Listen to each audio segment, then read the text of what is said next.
ভাই পানি এখানে কয়দিন ধরে ভাই আজকে? আচ্ছা 3 দিন 15 দিন। পানি কি কমার কোনো অপশন নাই ভাই? এরকম পানি 15 দিন। সামনে ভাই আর কতটুক ভাই মানে এই এতটুক পরে কি আর পানি আছে? এরকম সব জায়গায় পানি।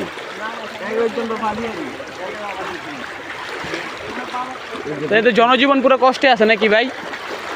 এই যে উচ্চ গ্রাম বলে সরকারের যে জায়গা দিচ্ছে, যে ঘর দিচ্ছে, ঘর দেখুন আপনারা, ঘর সরকারি যে ঘর এখন পানির নিচে, এই যে সব কিছু শেষ। এই যে ভাইটির হাঁটুর পুরো ডুবে গেছে এবং ভাইটি এই যে এখানে একটি গর্ত আছে, এই যে এইখানে আমরা আমাদের